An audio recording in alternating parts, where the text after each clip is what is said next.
This video was brought to you by the TLDR store. Support the channel by picking up our Countries with Shoes pin badges, now including China, and get 10% off with code ENERGY. While you might not have read anything about it in the news, China is currently suffering through an energy crisis. Essentially, thanks to China's particular reliance on fossil fuels for energy generation and high commodity prices, China's currently struggling to generate enough energy for its population.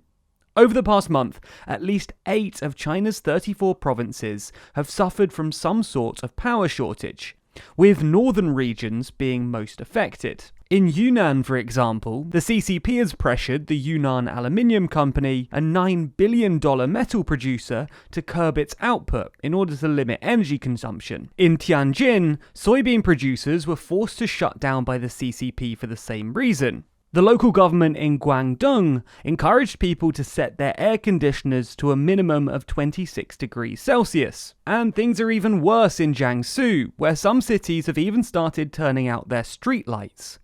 From a humanitarian perspective, this is all particularly worrying, because winters in northern China, which begin in late November and last all the way through till March, are pretty nasty, with temperatures reliably falling below negative 10 degrees Celsius. So, if energy supplies are limited, northern Chinese will really struggle with the cold, especially in the northwest, where some fraction of the population still live in extreme rural poverty. So, the big question you might be asking is, how did this all happen? Isn't China meant to be some domestic energy giant, just burning coal non-stop? Well, sort of, but even China has been trying to cut down on its coal habit, and the problem has been exacerbated by international factors. Broadly, there are 3 reasons for this current energy prices. 1. The global spike in coal and gas prices. 2. China's reduced domestic coal production. And 3. China's ban on Australian coal imports. So let's start with the first reason, the global spike in gas and coal prices. China is particularly reliant on gas and coal for its energy generation.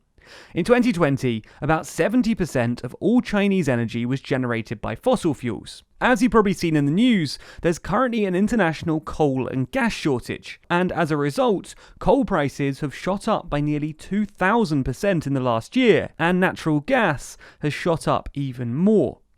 There are a variety of contributing factors for this, including hurricane-related disruption to oil output in the Gulf of Mexico and an unusually cold winter in the Northern Hemisphere. But the fundamental cause is that as developed countries' economies start up again post-pandemic, they've created a spike in demand for energy, which has forced a shortage in coal and gas. This has made energy generation a lot more expensive across the globe, but especially in countries which rely heavily on fossil fuels, like China. In fact, according to reports, coal has become so expensive that some coal power plants have just stopped running because they can't turn a profit when the price of coal is so high. This has been exacerbated for a second reason too. China has started reducing its domestic coal production, mostly by putting quotas on existing coal mines. This is why in July, China only mined 314.7 million tons of coal, a 26-month low. This is still clearly a lot of coal, but nonetheless, it's still down from an all-time high of 352 million tons in December 2020. This is all part of Xi Jinping's grand plan to get China carbon neutral by 2060, which experts estimate will require nearly $15 trillion of green investment. This is undeniably a notable ambition, but it has exacerbated the energy crisis, because it means, well, they've got less coal to burn. China has since reopened some old coal mines and lifted some quotas, which is why August coal production was up a bit to 335 million tons, but it doesn't seem to have been enough to stem the crisis. Now, the obvious solution to a lack of domestic production is to import coal from abroad, but this has been difficult too because of a third reason. China has placed an unofficial ban on Australian coal imports. Basically, back in April 2020, the Australian Prime Minister, Scott Morrison, suggested that there should be an investigation into the origins of COVID-19. This upset China, who have resisted any investigation into COVID's origins as anti-China panda bashing. So, at the time, Chinese state media described Australia as gum stuck to the bottom of China's shoe. And things got even more heated in September, when Morrison again insisted on an independent investigation. In retaliation, China issued an unofficial ban on Australian coal, with the CCP basically telling all state-owned energy companies and steel mills to stop importing Australian coal and get it from other countries like Mongolia, who quickly replaced Australia as China's biggest coal exporter. Now, this obviously hurt Australian coal producers. They've lost a big customer. But it's also really hurt Chinese coal consumers, because Australia's coal was about 25% cheaper in the Chinese market than its foreign equivalents, which is why China used to buy so much of it. Obviously, banning Australian coal has made it a lot harder and a lot more expensive for China to import enough coal, exacerbating the existing energy crisis. Nonetheless, China has so far refused to give up the ban, even as the lights begin to go out in some of their cities. This is a testament to how far Australia-Chinese relations have fallen.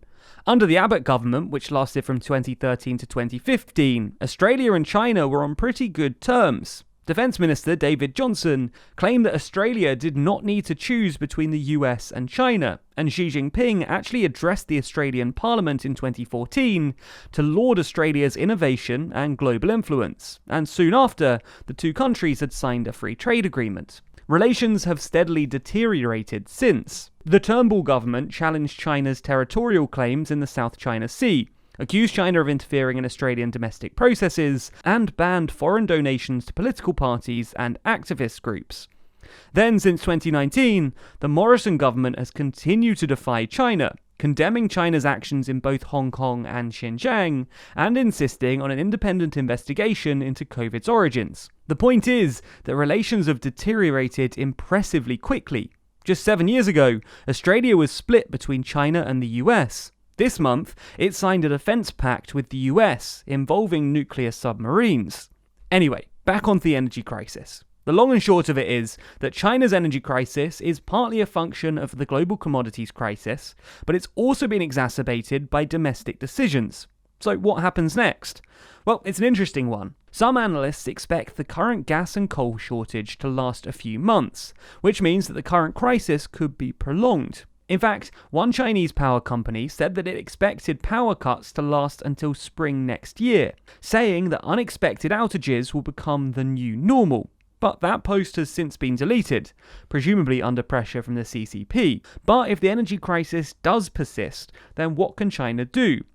If relations with other countries like Australia do continue to deteriorate, then China will continue to struggle to import enough energy resources. And things are going to be made even more difficult by the fact that if China really wants to be carbon neutral by 2060, their energy system is going to need a serious shake-up.